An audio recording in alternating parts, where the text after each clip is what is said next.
નમસ્કાર, દૂરબીન ન્યૂઝમાં આપનું સ્વાગત છે। હું છું અનિપ ખોખર અને અત્યારે જૂનાગઢ મહાનગરપાલિકાની જે ચૂંટણી ચાલી રહી છે અને હવે માત્ર થોડા દિવસો અને થોડા કલાકો જ બાકી છે।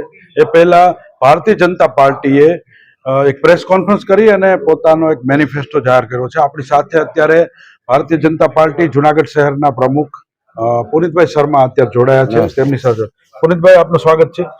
શું કહેશો, આજનો જે પ્રેસ કોન્ફરન્સ રાખવાનો આખો હેતુ શું હતો? જૂનાગઢ મ્યુનિસિપલ કોર્પોરેશન 2025ની ચૂંટણીના થોડા દિવસો બાકી છે। ભારતીય જનતા પાર્ટીની સરકાર કોર્પોરેશનમાં આવશે ત્યારે કયા મુદ્દાઓ ડેવલપમેન્ટના કરશે અને 5 વર્ષમાં શું વિકાસ કરશે એના અનુલક્ષીને આજ પ્રેસ કોન્ફરન્સ રાખવામાં આવી હતી, જેમાં ધોરાજી ચોકડીથી લઈ અને ટીંબાવાડી ચોકડી સુધી ફોર ટ્રેક બનાવવાનું કામ, લાઇબ્રેરી નવી બનાવવાનું કામ, ફાયર સ્ટેશનો 3 નવા ડેવલપ કરવાનું કામ, સિટી બસ નું ડેવલપમેન્ટ, સિટી બસ ઐતિહાસિક નગરી હોય, લોકો જૂનાગઢમાં આવતા હોય તો એને સિટી બસ સેવાનો લાભ મળે, એના આવા વિવિધ મુદ્દાઓને લઈ અને આજે ભારતીય જનતા પાર્ટી જૂનાગઢ મહાનગર દ્વારા લોકો વચ્ચે આ મેનિફેસ્ટો પ્રેસ કોન્ફરન્સના માધ્યમથી મૂકવામાં આવ્યો છે। ભારતીય જનતા પાર્ટી જે બોલે છે એ કરે છે ને જે કરવાનું છે એટલું જ બોલે છે, એ જ ધ્યાન રાખી અને સંકલ્પ પત્ર જાહેર કરવામાં। પુનિતભાઈ, વાત કરીએ તો અત્યારે જે પ્રમાણેની પરિસ્થિતિ છે, રોડ ખોદાયેલા છે, ડેવલપમેન્ટના કામ ચાલુ છે, શું કહેશો? લોકોની અંદર ઘણી જગ્યાએ અસંતોષ છે, નારાજગી પણ છે, શું કહેશો? મેં પ્રેસ કોન્ફરન્સના માધ્યમથી જે અત્યારે ડેવલપમેન્ટના કામ ચાલુ રહ્યા છે એ બધા જ ડેવલપમેન્ટમાં ભૂગર્ભ ગટર, ટોરેન્ટ ગેસ અને પાણીની લાઈન, આ ત્રણેય જ કામોમાં ખોદાણથી જ લાઈનો ફિટ થતી હોય છે। 3 તબક્કામાં ભૂગર્ભનું કામ થતું હોય છે। એટલે પહેલા ફેસમાં સીધી લાઈન એસટીપી સુધી જાય અને કાઢવામાં કે હોકળામાં ક્યાંય પાણી ન રહે અને એ પાણી રિસાયકલિંગ થઈ અને ખેતરમાં આપી શકાય, એવો એક પહેલો તબક્કો હોય છે। સેકન્ડ તબક્કો એને સ્ટ્રીટમાં, ગલીઓમાં એનું કનેક્શન ત્યાંથી આપવામાં આવે અને ત્રીજા તબક્કામાં હાઉસ કનેક્શન હોય છે। આ 3 તબક્કામાં ખૂબ વાર લાગતી હોય છે, એટલે લોકોને ડેવલપમેન્ટનો સ્વાદ પણ મળે, લોકોને ભૂગર્ભ યોજનાનો લાભ મળે, ટોરેન્ટનો લાભ મળે, એટલા માટે પહેલા ફેસનું કામ થયા બાદ પેચવર્ક કરી અને નાના મોટો મોટરેબલ રોડ કરવાની કોશિશ હોય છે।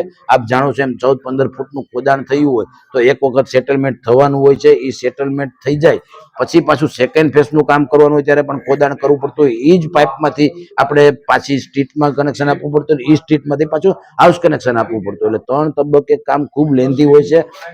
સરકારની જે નીતિ નિયમો છે, પૈસા જેટલા આપતા હોય એ પ્રમાણે એનો વર્ક ઓર્ડરનો સમય પણ લેન્ધી આપવો પડતો હોય છે, એટલે ઓછી મુશ્કેલીએ લોકો મોટરેબલ વાહનો નીકળી શકે એના માટે ક્યાંક ને ક્યાંક પેચવર્ક કરવા પડતા હોય છે। ફરીથી ખોદી ફરીથી પણ પેચવર્ક અને ટાઈટ નાખી અને મૂવેબલ રસ્તો કરીએ, કારણ કે 3 તબક્કાનું કામ થાય ત્યાં સુધી લોકો પોતાની ઘરે વાહન લઈને ન જઈ શકે, એવું ના ચાલી શકે, એટલે આ પ્રશ્નો બનતા હોય છે। એટલે જ અમે ક્યાંક ને ક્યાંક રોડ રસ્તાને મૂવેબલ રાખવા માટે, મોટરેબલ રાખવા માટે એના પેચવર્ક કરી અને 3 ડેવલપમેન્ટના કામ લોકો સુધી પહોંચે એવો પ્રયત્ન ભારતીય જનતા પાર્ટી દ્વારા કરવામાં આવી રહ્યો છે। પુનિતભાઈ, શું અપેક્ષા છે આ વખતે ચૂંટણીની અંદર? કેટલી સીટો જીતે છે ભાજપ? અને પહેલેથી જ 10 સીટ તો બિનહરીફ થઈ ગઈ છે, હવે શું? ભારતીય જનતા પાર્ટી વિકાસની રાજનીતિ સાથે લોકોની વચ્ચે ગઈ છે। અમે જે કામો કર્યા છે એની જ ગણતરી અમે અહીંયા કરી અને લોકોની વચ્ચે જઈએ છીએ। મને જૂનાગઢની જનતા ઉપર વિશ્વાસ છે। ભારતીય જનતા પાર્ટીના આદરણીય પ્રધાનમંત્રી નરેન્દ્રભાઈ મોદી સાહેબ, દેશના ગૃહમંત્રી આદરણીય અમિતભાઈ, ગુજરાતના મુખ્યમંત્રી ભૂપેન્દ્રભાઈ અને ગુજરાતના સંગઠન પ્રમુખ આદરણીય CR પાટીલજીની દેખરેખ નીચે જ આ ચૂંટણી લડાઈ છે અને મને જૂનાગઢની જનતા ઉપર 100% વિશ્વાસ છે કે જૂનાગઢની જનતા ભારતીય જનતા પાર્ટીની ફેવરમાં જ મતદાન કરશે। 60માંથી 56 સીટો સાથે પાછી ભારતીય જનતા પાર્ટી કોર્પોરેશનનું શાસન કરવાની છે।